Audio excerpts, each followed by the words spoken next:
Welcome to Ascending Talks. Today we're going to be talking about making training schedules relevant for an intuitive practice, the benefits and also the potential drawbacks. If you enjoy this talk, check out ascendingstrength.com to learn more about what we do and to get involved with our community.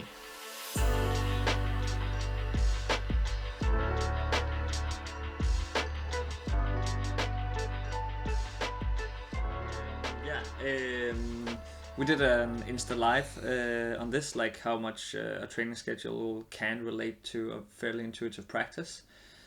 And maybe the first thing I think I wanted to dig into is this idea of context that we operate with quite a lot, which is I don't necessarily think that scheduling and organizing everything is the best tool, but it's one of the best tools in the context we operate within, because humans are usually not super organized.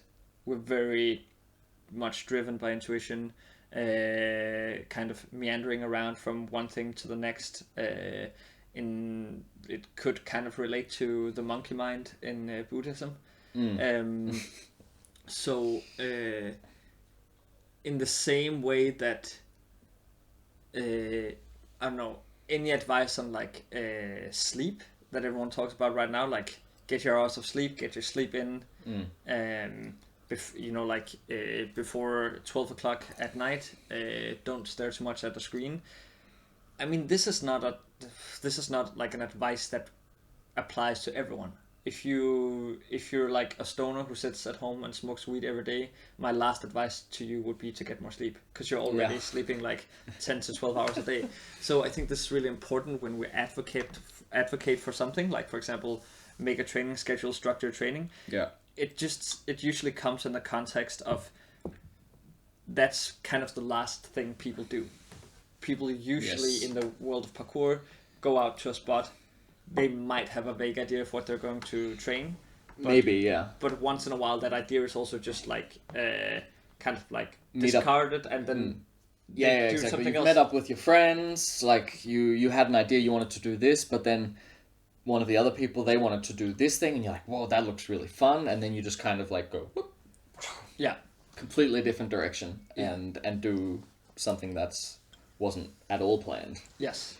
And now that we're still kind of in the world of disclaimers, like we talked about last time, like that also works. Like everything basically works, because like you're still alive and you're getting better at what you do. Like everything works. What we're talking about here and why it could be relevant to do a training schedule for example, parkour, or if you're a freelance dancer, or if you're a climber, it's more to optimize your own training. And then I think the next thing that people have been asking us is like, but what if I don't want to optimize? What if I'm just here for fun? And then the first answer to that question is like, then do whatever you want. Yeah, I mean, as long as you are actually having fun. Yeah, that's the most important. Then keep having fun, right? Yeah. But the second answer to that question would be, but usually you do want to improve and optimize. Like it's I think most people they do want to get better at what they're doing. Yeah, and we don't usually when we work with people, we don't it's funny, you don't experience that by people being able to formulate their goals as much as you experience it with people's frustration with themselves when they don't improve or don't achieve what they like went out to achieve, even though it was maybe subconscious. Yes. So we see a lot of frustration, and I think that's maybe why we're having this talk. We're not having this talk to tell you what to do. No. We're having this talk to kind of get at how can you work around some of those frustrations that you're having in your training. If you feel that sort of you've been frustrated with your training over, I guess, a longer period of time, or you felt some sort of stagnation with your training, and I guess that is also one of the things that sort of that makes the frustration come out, because you're like, oh, there's not really anything happening. I mean, I've been practicing for this thing for I don't know how long, and it's not really getting better. But yeah, maybe there's probably a good chance that you haven't actually like really been training for that thing, and you could be, or it could be very useful for you to try and condense your training very specifically to a training schedule, specifically directed at that thing that you want to get better at. Yeah. So for example, if it's let's take parkour, if it's a cat pass precision, then doing lots of cat pass precisions and like condensing them into some sort of measurable practice, where you can like slowly push either the intensity or the volume you're doing, depending on what obstacles, let's say, that you have access to. Yeah. So the format is the same as we proposed in the last Ascending Talks video. I think that's where the transfer, the easy transfer is. The format is the same, right? Like we have like a warm up, yes, sort of a general, specific, and then you have some sort of like easy technical training to kind of get into the movement, and then you have your main work, and then depending on what like the main thing is, how intense it is, how much you've done, you can have some sort of back off work to get a little bit of extra volume in. Yes. And then some auxiliary or something at the end to like work on sort of weaknesses in that area of training. Yeah. And in terms of like structure and organizations on the bigger level, as someone also asked us in our last IG, this is not meant to. This is kind of not meant to replace all of your parkour trainings. No. All of your climbing sessions. This is meant to be maybe twice a week you have that thing that you want to work on. Yeah. And in order to not kind of get distracted from that goal by everything else you're doing, then at least you know, okay, twice a week I'm working on this specific goal. And it's to hit this kind of like the balance that doesn't exist that we sometimes talk about. And we talk about that because it's like, it's something you want to achieve, but it's not, like the way to achieve it is not the same for everyone. Because like also, the balance is something the balance is achieve. Different from person to person, because it's also contextual and highly personal. Yes. But the balance is in between not working enough on your goal, and therefore not getting and therefore avoiding getting frustrated with yourself, but also not overworking with your goal. And this is maybe why it's super relevant for more intuitive practices, because we tend to get carried away. Yes. Very much. Like you figure out something that you want to do, and then you just like go like this and just completely focus on that one thing, and that's like maybe that's the only thing you do for like months every time you go out and train, and that's probably going to be too much. Yeah. Because we get addicted to our training, and for example, we can have two conflicting feelings. We can have the feeling of ouch, my shoulder starts to hurt, and I don't feel like I have that power that I usually have, or the motivation to do this, and I'm not succeeding by the criteria that I've set, for example, for this swing precision. Yeah. And at the same time, you get so carried away by the fact that you want to achieve this that you can't stop, even though there's a couple of signs that maybe it's time to take a break. So it's to actually just realize that a lot of the studies on, for example, periodization was made, or when they were made, we came to realize that a lot of people need to train in more intense clusters, but then need more break than they think, and that actually generates more improvement than one would think, because the intuitive kind of approach for most people, also in the world of dance, practice all the time. And if I stop practicing, I'm gonna get bad. Yeah, exactly. Like, I mean, I think a very common I guess thought for people, at least from my experience, is like, if I take 1 or 2 weeks break from my thing, I'm gonna be like I'm gonna be shit at it. Yeah. It's like, no, that's not how it works. Like maybe the first like session back is gonna feel a bit weird because you need to get like back into the flow of things. Yeah. But it's not like it's not like your training is 3 months reversed and you just lost all the strength. No. Statistically, you even get better from taking these smaller, fairly long breaks, like 1 to 2 weeks. So,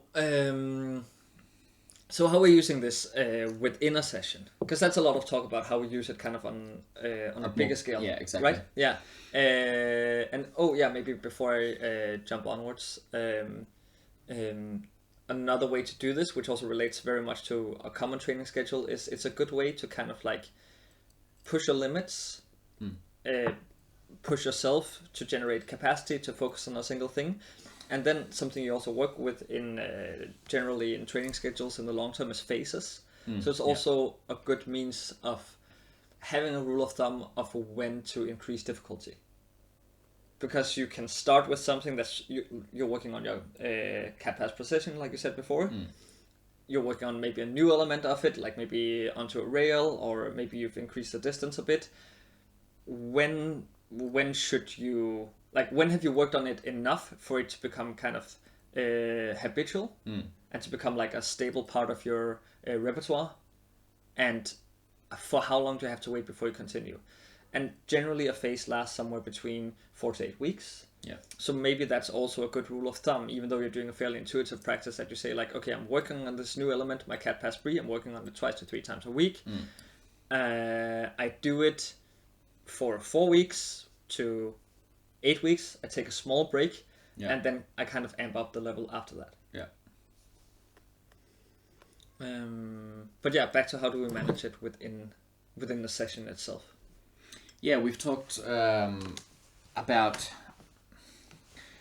using like a intuitive guideline for planned practice. Yeah. I guess you could call it. I mean, you can also use this for just intuitive training, and I think it maybe even like it makes more sense, or it's more intuitive for an intuitive training. I don't know if that sounds a bit stupid, but like it's kind of based off the Bulgarian weightlifting theories from the 80s. Yes, 70s. 70s. Yeah. From the 70s, where you in your warm up, and I guess this is like even more specifically the technical warm up, when you start doing the actual movement you're going to be doing as like the main part of your work. That you really listen to how your body feels, and if it's like, if everything's just shit, like you're like, wow, this cat pass precision, which is normally pretty easy, like I'm using it as my warm up pretty much, feels just not great, like maybe I'm landing badly, or it just like the power feels really crap, then that's probably a good indication that it's not the day that you should be doing your like intense main practice. Yeah. And I think that's very important to remember when you have a training schedule, because it's very easy to be like, okay, I'm making my training schedule, I do this thing 2 times a week, and then I do it, let's say Monday and Thursday, and then Monday comes about, you're doing your training schedule, like, wow, it's really hard, maybe you had a rough weekend, and you're like, wow, everything's kind of feeling very bad, but my training schedule says I have to do this. Yeah. And I think especially within parkour, because like the consequences can be quite high in parkour. Like you're running at concrete walls and like jumping at other concrete walls. So if you misplace your step or something like that, like the consequences can be quite high, especially if you take it up in the height as well. Yeah. So it's very important to listen to your body, and it's okay to say no, like, to the training schedule. Yeah. Like, even though you've made it and you kind of said to yourself, I'm going to follow this now, it's okay to just push it, because I mean, what's the worst that can happen if you don't do it? You can wait till tomorrow and then do it again and see if it feels better. Yeah, I think that's one of our main points, right? When people are like, should I do this, should I not do it? And maybe especially in a world where the narrative is like winners never quit and chase your dreams and you can totally do it and go for it. Just put in the work. Exactly. Work harder and it'll all become great or something like that. Yeah. Maybe it's important that like that's the kind of the cost benefit analysis we've asked a lot of our students to make. Yes. What's the worst thing that can happen if you do it? If you attempt, the worst thing that can happen is you get injured. Yeah, you break your leg or for example, something like that. What's the worst thing that can happen if you're looking at breaking a jump right now and you're not gonna do it? Is you have a chance to do it again tomorrow or later this afternoon or in a week from now. Exactly. And in the bigger picture, like the bigger scale of things, 1 week, like it's not going to make a difference. Yeah. Like who cares? Yeah. It doesn't matter. But that's also why a training schedule is important, right? Because it makes you focus on the bigger picture. Yes, and exactly. Every single session, especially when you work, especially as soon as you've worked at least for 2 to 3 years within a discipline, each single session is really not that important. No. Your overall progress is much more important. Yeah, exactly. Like if you have a bad session where you can't lift as much as the schedule says, it's okay. Yeah, it's fine. It's like it's not gonna impact your overall training very much. Yeah. So to just make the example concrete, let's say you're doing your warm up. You feel you do your technical warm up. You feel like then you do technical training that kind of simulates what you're going to do later, because your technical training should be okay. I'm working on conc positions, so I'm gonna do like small conc positions, or maybe just if what you're learning is just like the cat pass in and of itself. Maybe you're just like walking up to a box, or a wall, placing your hands on it, jumping up on it with 2 feet. If that already feels difficult, then that could be an indication that today is not the day where you're going to break the jump. If it feels more difficult than usual. Yes. Yeah. Because you could be working on something that's difficult. Yeah. But if it feels more difficult than usual, or if you feel that the failure rate of every rep is like a lot higher than normally, then maybe that's a good indication that today's not the day to do this. Yeah. And like we talked about, you'll have a chance another day. Yeah, exactly. So then what do? Then you have to figure out like to replace that training with something else. Yeah, there's a few different things you can do. I mean, you can just be like, fuck it. Yeah. Not today. I'm just gonna maybe do a little cool down, do something chill, and then go home. Yeah. Or you can just adapt your main work to be maybe at the same level as the technical work you were doing. Yeah. If you have some conditioning that's kind of like specific for what you're doing, like let's say you're doing, let's say you're not doing cat pass. Let's say you're working on big rail strides or something. You could do like single leg strength work, or kind of like broad jumps or single leg broad jumps on the ground, and that could be the bulk of your session. Could be like strength work within that sphere that you're kind of working on. And like that's also generally okay to do even if you feel a bit tired and it's kind of crappy, because like the consequences, they're not very big compared to doing a big jump or something like that. That might be it. I think that's it. That's already a long talk. We hope that this might have answered some of the questions that you've had and might make you consider why a training schedule could be relevant for you, even though you're doing a very intuitive practice. I would also like to remind you that, like we said in the beginning, it's not meant to replace your approach to training fully. No. It's just meant to be an extra tool in your toolbox that you can use. Exactly. Just a little addition to your training. Yeah. That was it for today. Thanks for listening. Remember to check out ascendingstrength.com, and we'll see you for our next Ascending Talks.